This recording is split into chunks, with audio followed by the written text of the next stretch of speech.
Good morning. Good morning. Just to be clear, I will not be singing.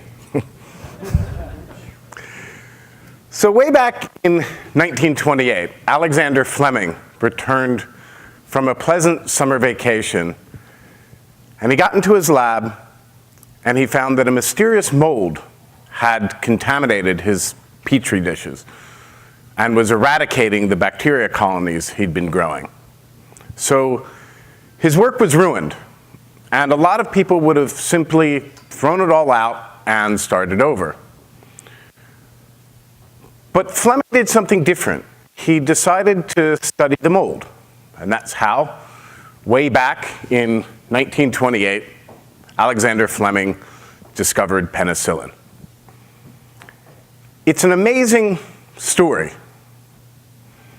Some of you have probably heard it before.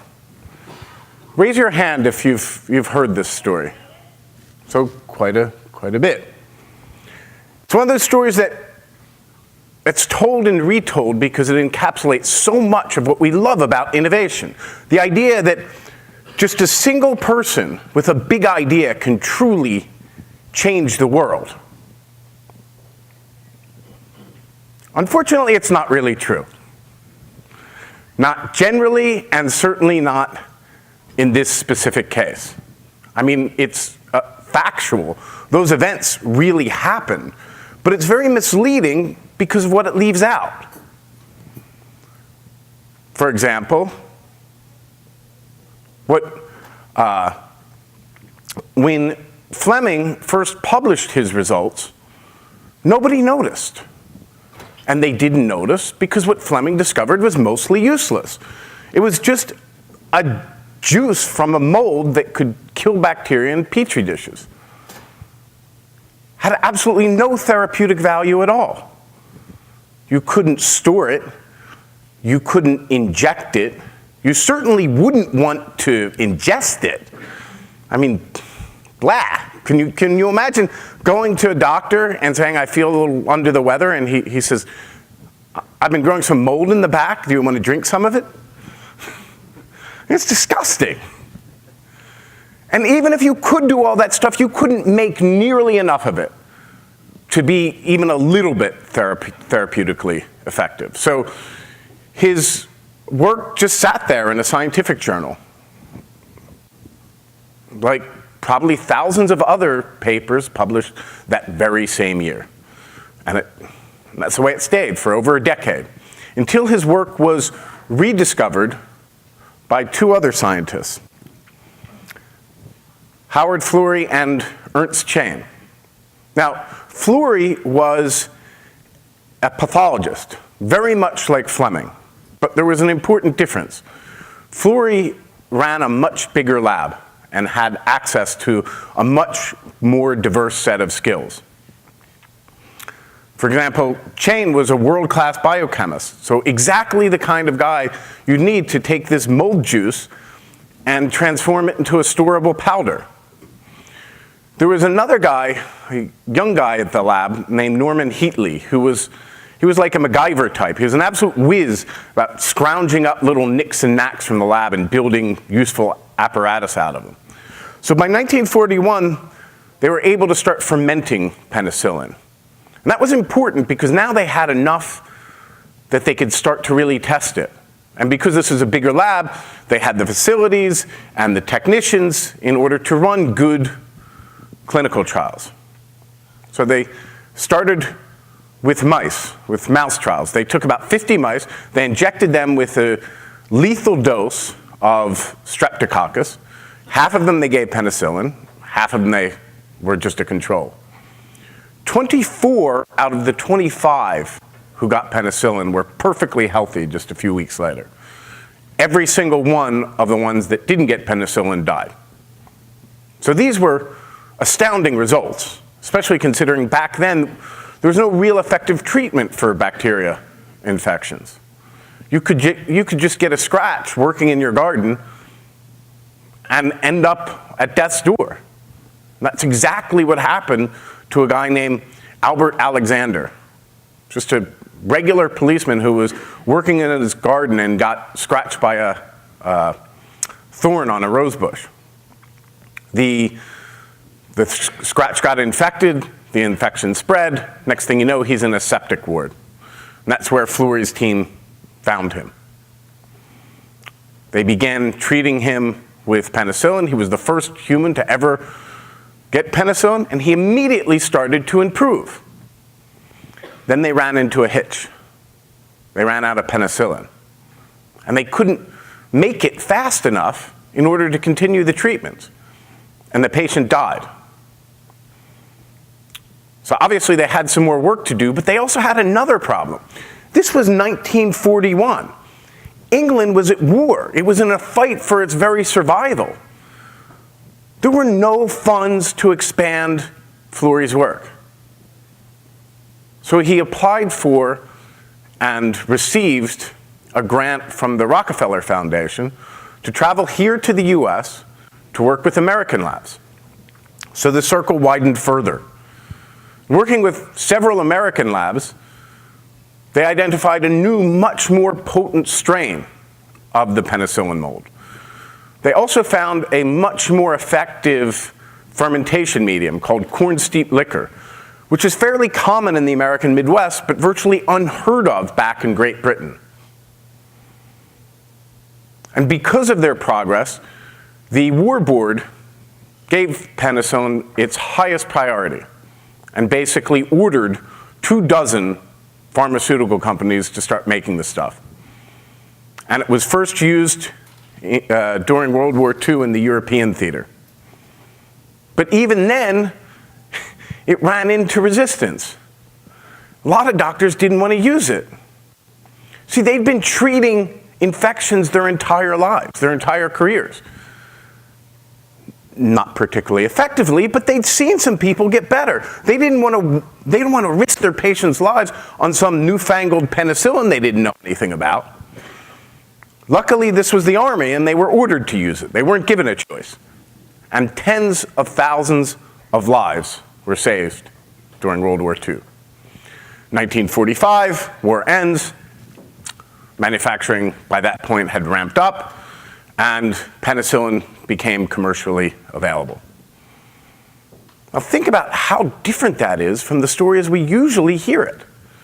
It wasn't one guy, one single eureka moment. It took 20 years, a number of different labs. We ended up, it wasn't even the same penicillin, different process, different mold. That's not the exception, that's the rule. That's the rule. Innovation is never a single event. It's a process. Discovery, engineering, and transformation. First, a new phenomenon is discovered, like Fleming did in the lab, but most of the time, nobody has any idea what it means or what to do with it. Then usually a very different group of people figure out how to engineer it into something useful, and then a transformation needs to take place. It needs to be adopted and applied to problems in specific fields and industries. And that's where it starts making an impact. And that takes time. In fact, it usually takes about 30 years. 30 years from initial discovery to measurable impact on society. Don't get me wrong, that's a rule of thumb. It's not a physical law. Sometimes it takes longer. Sometimes, as in the case of penicillin, it takes shorter, but it's not often that the US government mandates the manufacture and use of a product. But that's not how we usually hear about innovation, because people don't like stories like that. People like to hear that the boy genius, Steve Jobs, created the personal computing revolution all by himself. But we know that's really not true. We want to go to the seeds of the personal computing revolution. We have to go way back to 1968 and a guy named Douglas Engelbart. See, back then computers were much different than they are today. They weren't things that sat on our desks or we put in our pockets. They were these mysterious machines that were only used by a very select priesthood who were conversant in the arcane languages needed to make the things work. And they were used for things that were almost as obscure. Back office operations in large enterprises. Complex scientific calculations. You would type your code into a terminal, and then sometime later you would get the printout, see if you messed up your code and had to start over, or your work was done. But Engelbart saw how things could be different. So he stood in an auditorium back in 1968 in front of a 50-high-foot screen. And he explained his vision how a new class of professionals that he called intellectual workers, they would actually interact with computers. And then he began to show them. He started to type a document on a keyboard, and the words appeared on the screen. Then he took a funny little device he called a mouse, and he started to rearrange those words, cutting, copying, pasting. He was able to insert graphics and sound. Nobody had ever seen anything remotely like it before. That's why even today it's still called the mother of all demos. Unfortunately, very much like Fleming's work, the demo was mostly useless. It took 50 technicians to make it work. It's not what you would call practical. But 5 years later, some of his disciples built a working prototype. It was called the Xerox Alto.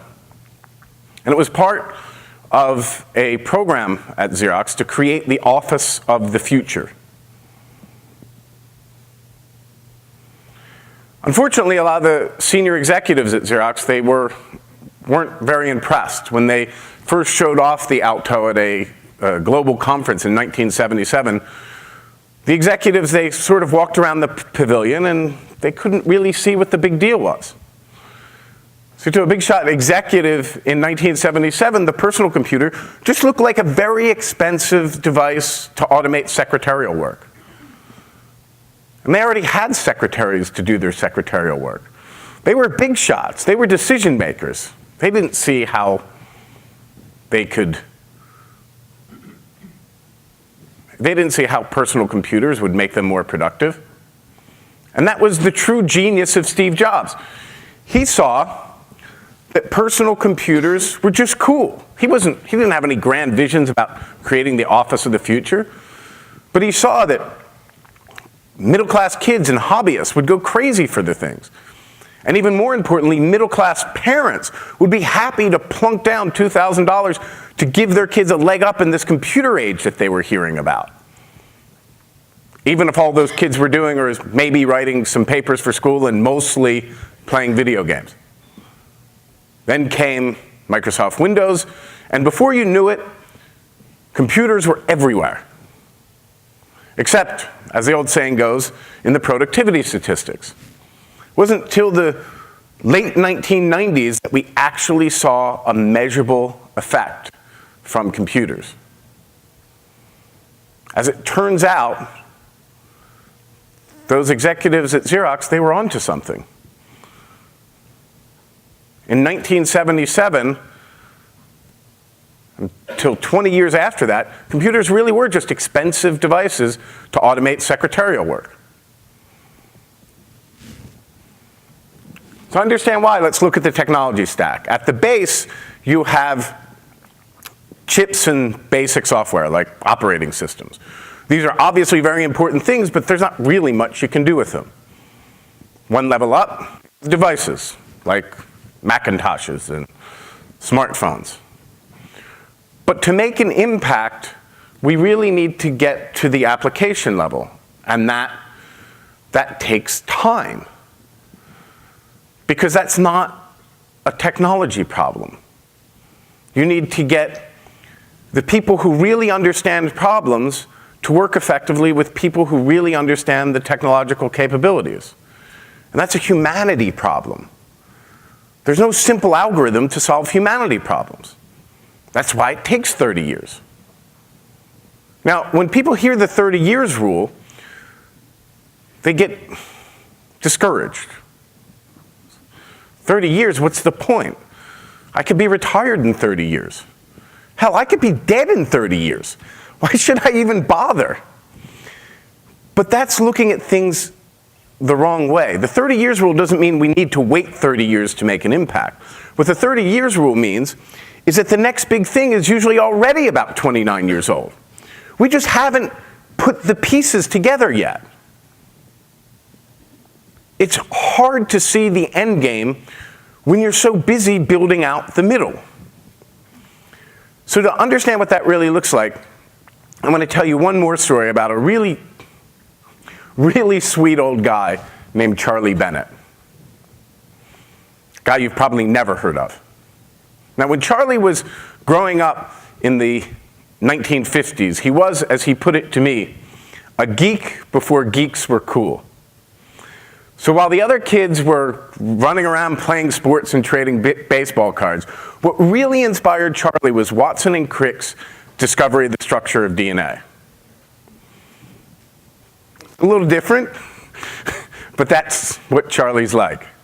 So he went to college, he majored in biochemistry, and then he went to Harvard to do his graduate work, where being an exceptional student, James Watson chose him to be his teaching assistant.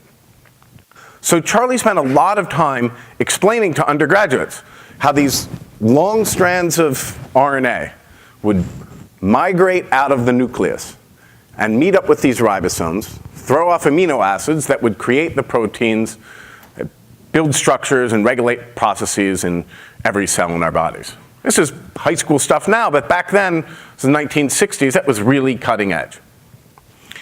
And then one semester, he decided to take an elective course on the theory of computation. And for the first time, he was introduced to the concept of a Turing machine. Long strings of code that go through a single reader and produce universal computation.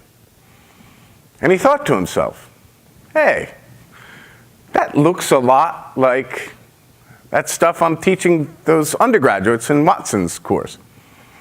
He just thought that was the coolest thing ever. That DNA was some kind of computer. This is back in the 60s. Very few people knew what DNA was or a computer was. So Charlie never became a geneticist. He went to work for IBM as a research scientist. And he did some important early theoretical work on reversible computing and some other things. But his big breakthrough came in 1993 when he helped lead something called the quantum teleportation experiment. Anybody ever heard of this? Not like penicillin. It's important for two reasons. First, it helped disprove one of Einstein's final theories. That was the EPR paradox. But even more importantly, it led Charlie, just a few months later, to write down his 4 laws of quantum information. And I know that seems incredibly abstract, and it is. In a sense, it's useless. But that's what it looks like. The next big thing always starts off looking like nothing at all. So let's bring Charlie's idea into a little bit more focus. This is Jay Gambetta, another, obviously much younger scientist at IBM. And he has in his hands there a tablet computer, which is, of course, hundreds of times more powerful than the original Macintosh, even though it's about 1/3 the price. And that's because of something we call Moore's Law that doubles computing power every 18 to 24 months. It's been going on for decades. But that's not what's important about this picture, not the continuity of the tablet computer, but the discontinuity of what it's connected to, which is a quantum computer that's potentially millions of times more powerful than the technology we have today.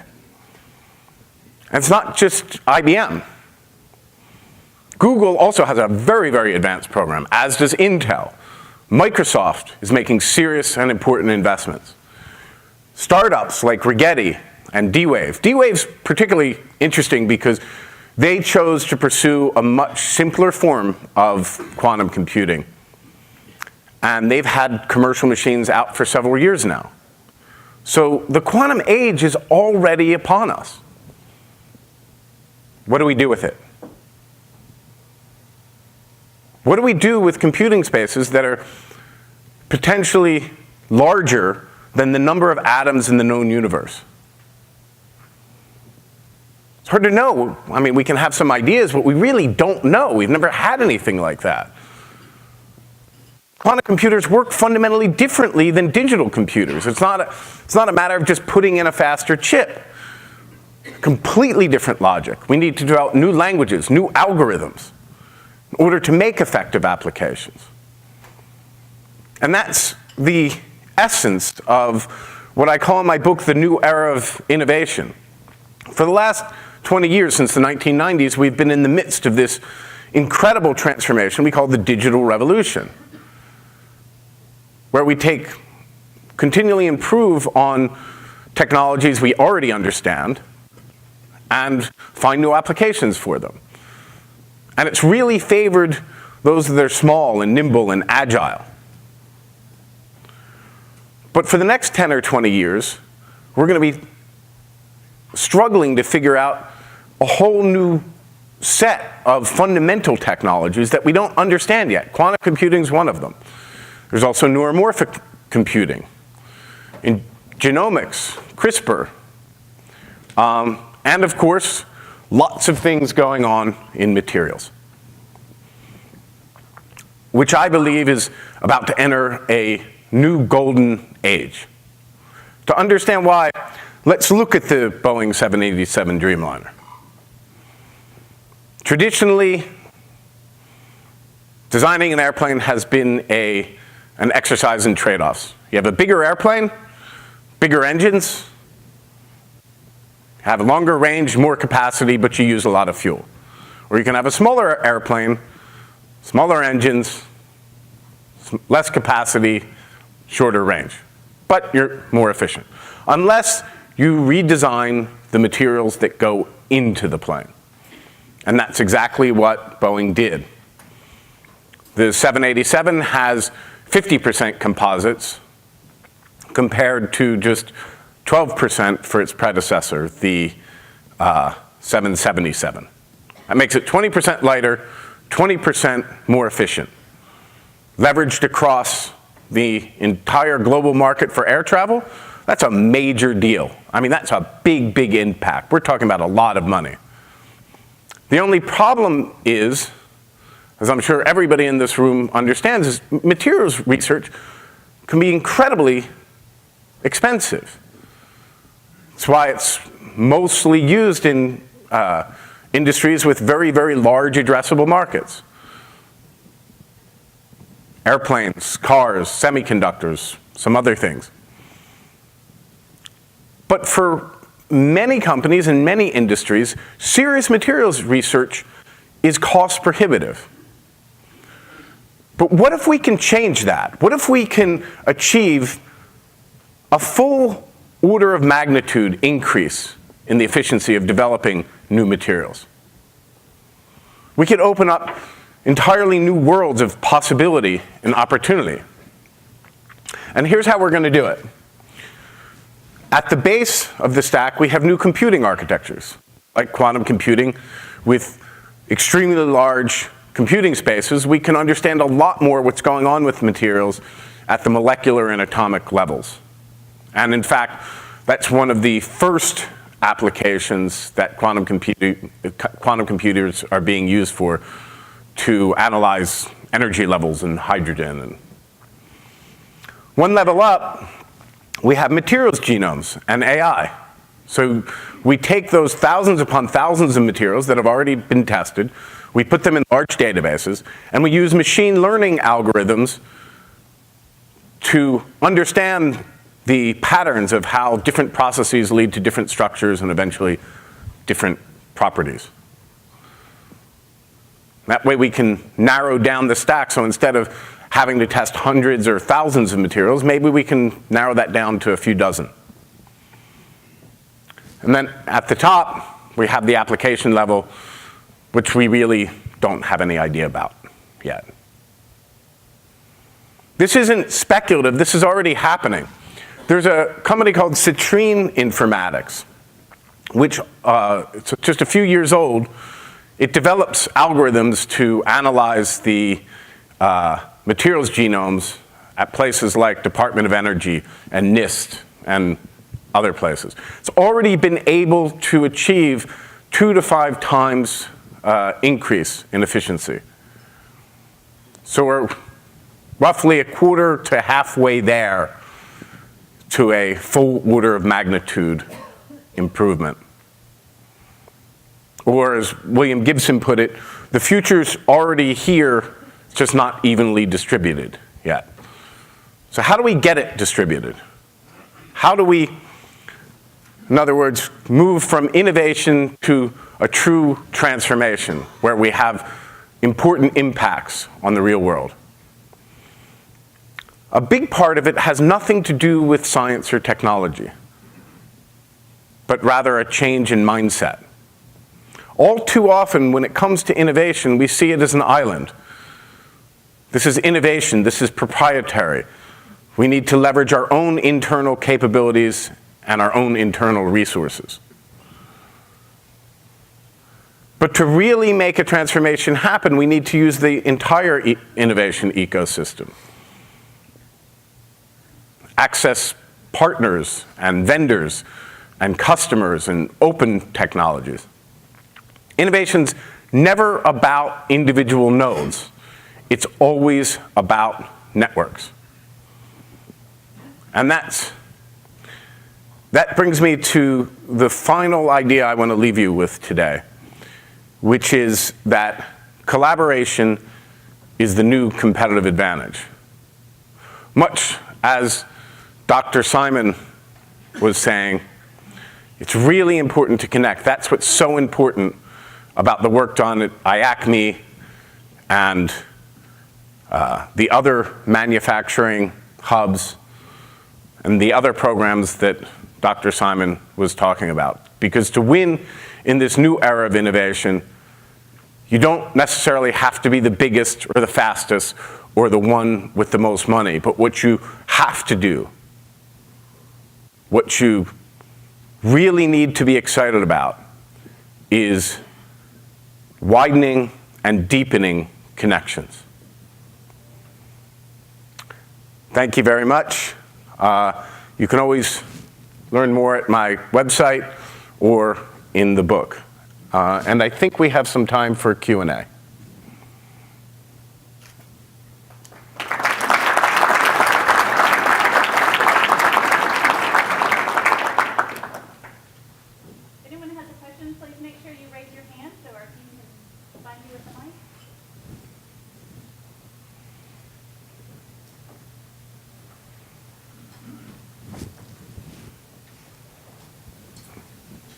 Thank you.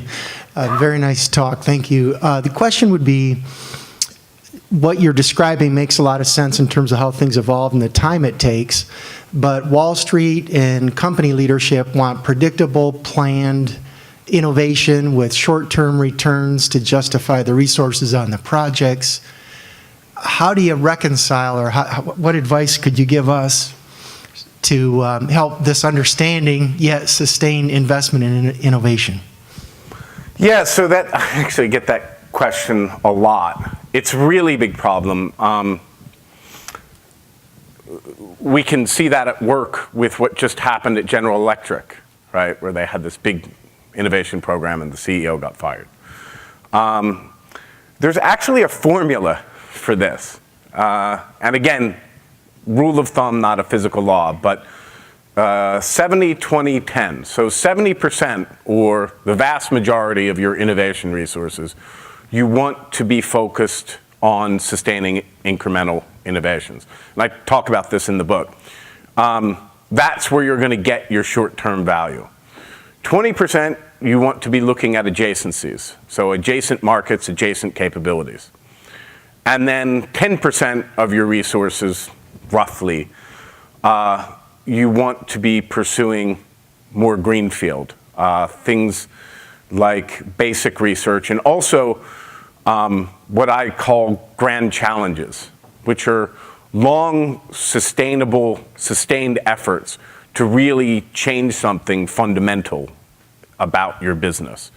IBM has a long tradition of grand challenges, the most recently, of course, being the Jeopardy Grand Challenge, which has really changed their business, especially since their traditional business of installed systems is collapsing.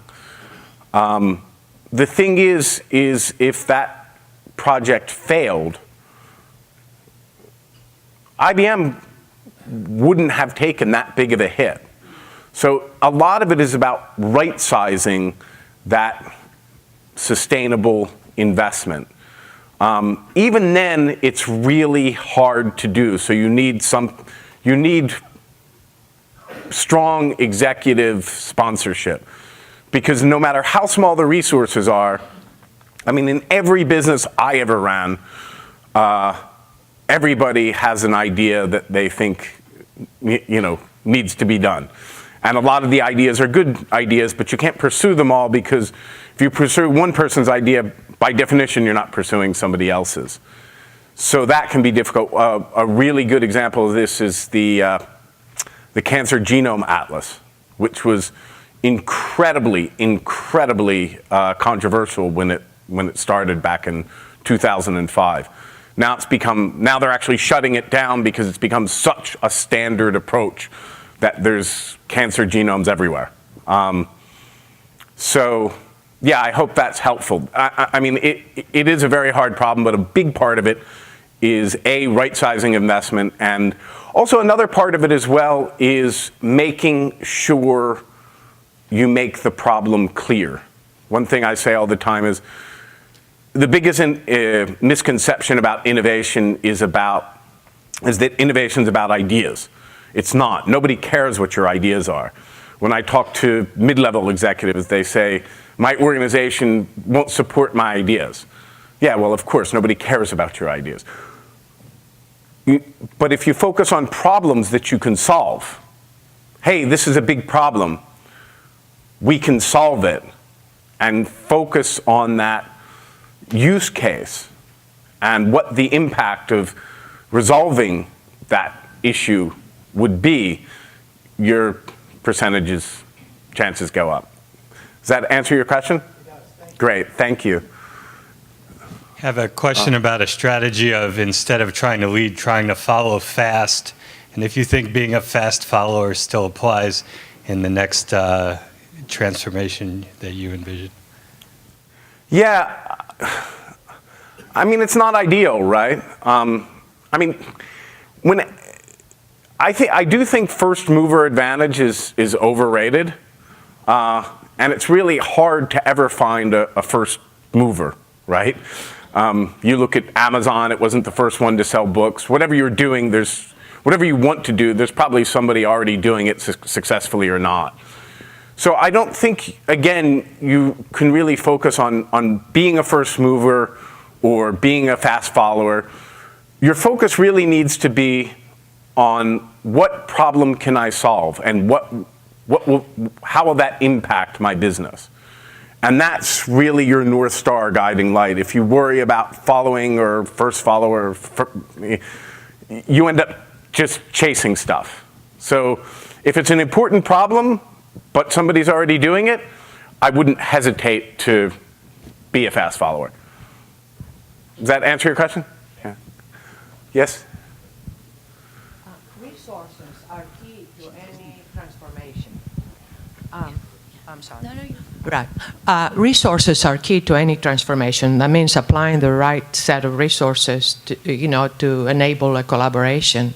However, in terms of capital markets, software and gadgets software for the most part is very sexy, and that's where all the investment is going to. So therefore, I think when you look at what has been invested, it's a fraction of what the available resources. What can we do as a community to transform that mindset so that investment can flow either from the VC world or corporate investments? Yeah, again, there are different buckets. I mean, most people who are investing in software are sort of, I mean, most of them are playing catch up. There's very few. If you look at, for instance, in cars, I don't think most people are going to buy a car because it has this software or that software that's so different. I think that they won't buy a car if it seems so incredibly out of date that a company is going to fall behind. So again, I think, so the problem that most companies are trying to solve with software is we don't want to fall behind, right?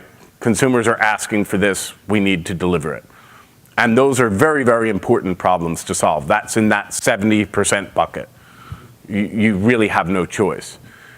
But then there's the other bucket, which is, okay, we don't want to fall behind, but how do we get ahead? How can we do something that will fundamentally change our business? And if you can make a case for that, I think your chances go up. And I also think that some of the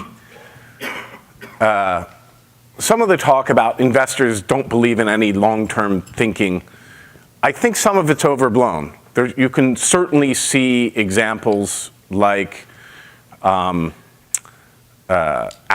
is the biggest one, right? But there's others where you see companies making fundamental investments.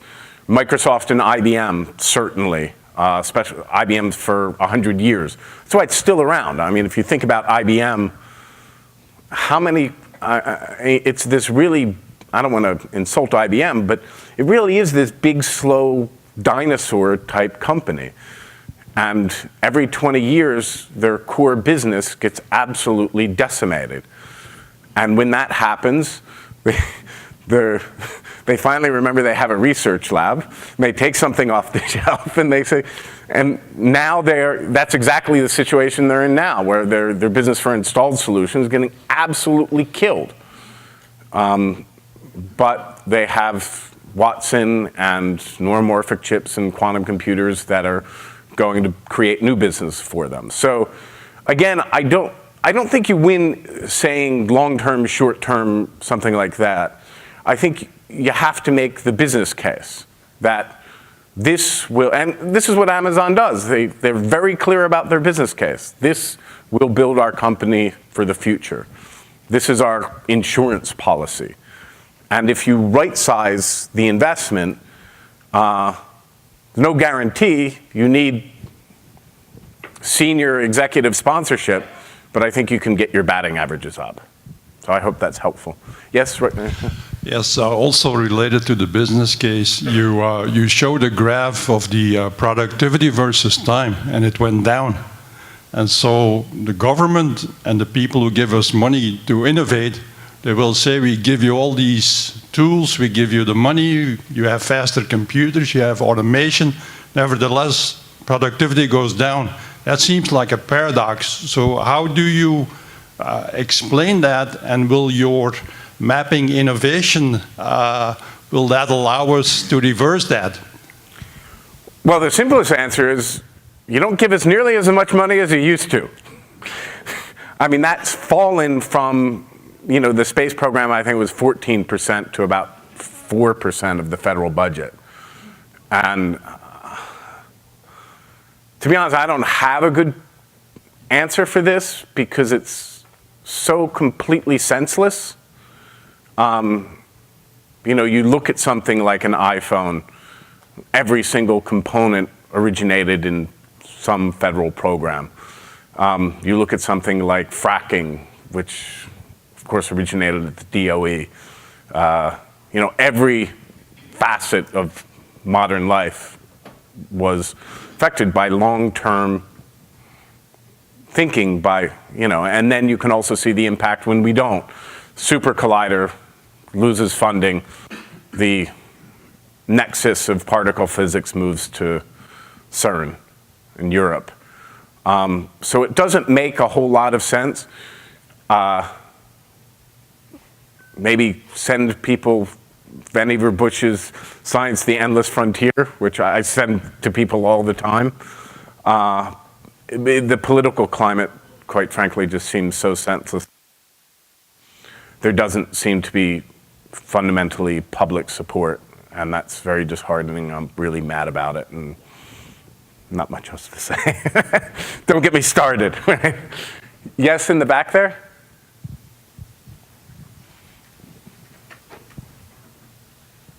Thank you. Picking up on your last point, do you have any concrete examples relevant to this community that illustrates your proposal that collaboration is the next big competitive advantage? I thought this was an example. No, much like Dr. Simon had talked about, that there does seem to be this new wave of this CEMATECH model. So, I mean, that's an example right there. If people aren't really aware of CEMATECH, back in the 1980s, the Japanese were killing our chip manufacturers, and the government considered it not only an economic problem, but a national security issue. So they put together something along the lines of IACMI. It was called CEMATECH. The government put up some money, I think it was for 5 years, and industry put up some money, and academia put in some resources. Obviously, it was very successful. Our chip industry in the United States is top of the world. After 5 years, the federal funding stopped, but CEMATECH kept going. It still exists today in smaller, in some form, not as much as it used to be. But if you look in a lot of industries, you see this need, and I talk to people all the time about this need to collaborate on pre-competitive resources. And there's no shortage of examples of that. Like I said, CEMATECH is probably the best, most dramatic one.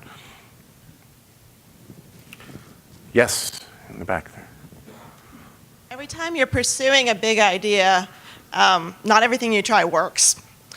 Can you talk a little bit about how successful organizations deal with failure within their organization and how they can use failures to move themselves forward rather than stifling innovation? Yeah, well, to be honest, most organizations don't do that very well. But the smart ones basically understand that. Again, I keep going back to tech companies because that's the ones that we always hear about. It's really about right-sizing that investment and right-sizing that resource. The more speculative the research is, the more failures you're going to have. But again, it always comes back to costs. One of the things I constantly tell, and one of the things I think is great about the manufacturing hubs, but what I tell small and medium sized companies who don't think that they can invest in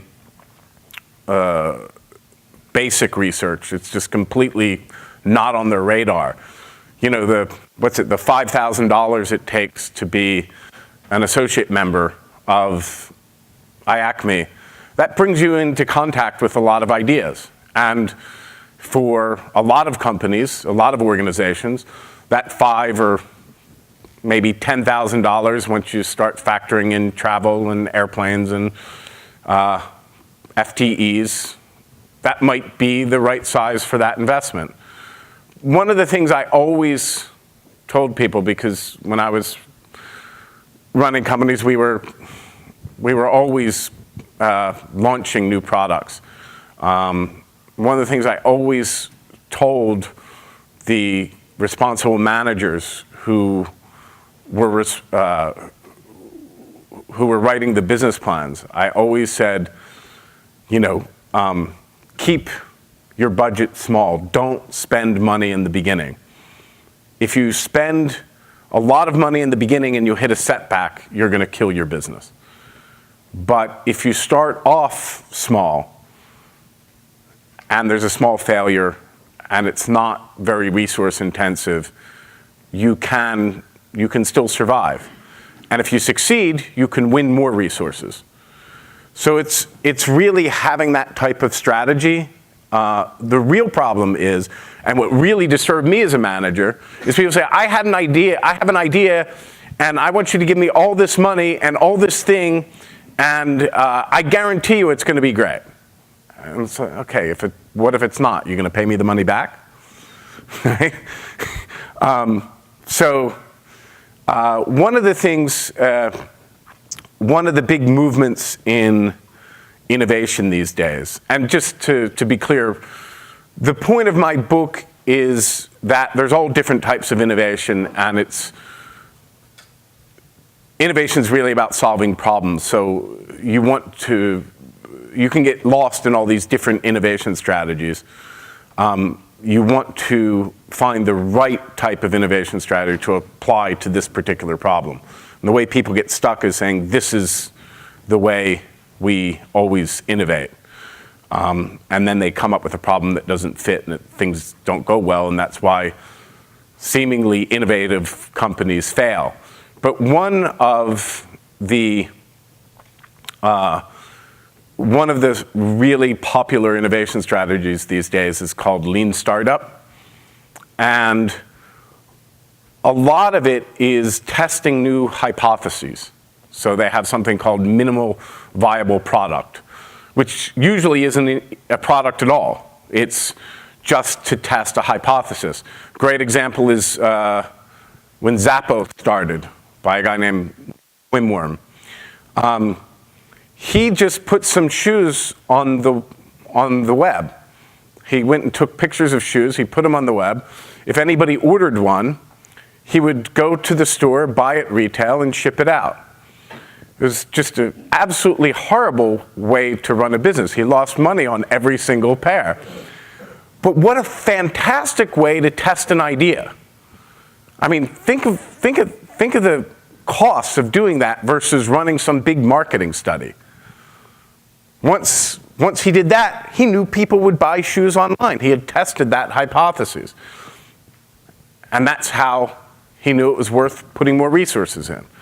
So I think you need to think in terms of that type of process. If you're not expending a lot of resources, those failures don't mean that much. How much time do we have? Okay. Anybody else? Yes. How about your comments on the U.S.'s global competitiveness when it comes to innovation? What do you see maybe looking back a little bit to where we are now and now going forward? And mostly going forward, of course. I think we're still at the top. We seem to do everything possible to undermine our position. But, this new era of innovation I talk about, which is really genomics, nanotechnology, and robotics are the three big ones for the next 20 years, as far as I can see. U.S. is still pretty much at the top of all three of those. How long? But clearly, this basic model that Vannevar Bush came up with during World War II and shortly after, it's really served us incredibly well. And when I talk to scientists around the world, they're still in awe of that system and how it's separated from the political system. Sometimes the Europeans, they can actually put together some good programs because their politicians will get behind things. The fusion reactor, ITER, is a good example of that. But, I mean, thank God that Bush pushed so hard to separate science funding from the political process. Can you imagine if science funding looked like military funding? And the first question you had to answer when you put in a grant proposal is, which congressional district is the work going to be done in? So I think that's really great that we've been able to maintain that. Even that's sort of taking water with congressional committees pulling scientists up in front and grilling them about silly things. We also have some other things that are really interesting, like I-Core, I think is really interesting. We have companies that are, I mean, everybody talks about the death of Bell Labs, which was really quasi-governmental anyway. And Xerox PARC, which only lasted 10 years anyway, but we still have great corporations like Google, IBM, Microsoft, Procter & Gamble, GE. So in a sense, we're resting on the assets we've built up, and we seem to be kind of treading water, but to the point of what I think the point of your question is, if we don't, and it's not government, it's the public. There's no public support for research. If you look at, I actually wrote something in the Harvard Business Review a couple of years ago when people were talking about all this quarterly capitalism and stock buybacks and everything else. If you look at private investment in both physical capital and R&D, it's very, very healthy. Where we're falling down is public support of innovation and research. I mean, we used to want to send a man to the moon. We didn't ask what the economic impact was going to be. These days, people just, I don't want to get political here, but people would much rather hear about tax cuts than new discovery, as Bush put it, the knowledge that drives the wheels of public and private enterprise. It's discouraging. Thanks for bringing it up, though. I think we have time for one more. Yeah. So you talked about the innovation, mapping innovation into transformation. And I'm wondering, you put internal in the center of that, customers, vendors, partners, bringing all of those parties together. What's the best way, or how can you build best practices or capability within an organization to get all of those parties collaborating and working the best together? Have you seen any examples or stories about that? I don't think there's any best practices because you never know which connection is going to be important. One of the disheartening things, people complain about meetings a lot, right? And in the business press, there's an undercurrent of this. We have to stop all these meetings. We have no time for quiet work in our offices anymore. We're always on, and there's statistics that the number of meetings we have has grown by some crazy amount in the last 20 years. Well, think about what you'd be doing in your office 20 years. I remember what I was doing in my office 20 years ago. I'm actually old enough to have been working 20 years ago. Stuff that we wouldn't dream of doing now, stuff that's all automated. I mean, we were calculating things by hand. You never know where that connection's going to go to. So I don't think there's any great best practice, but to understand that's the job today. We've automated most of the cognitive work. The old skills, like being able to retain a lot of information or manipulate numbers, it's mostly useless now. I mean, a teenager with a smartphone has more access to data and information than, a scientist working in a major lab 20 years ago. So I think it's not so much thinking about how you can put these people together, but we each need to understand that's the job today, to go out, make connections, and see what comes of them. I know that sounds simplistic, but I think it's true. Okay, well, I'll be around all day. Thank you very much for having me, and I think we go out on break now, right?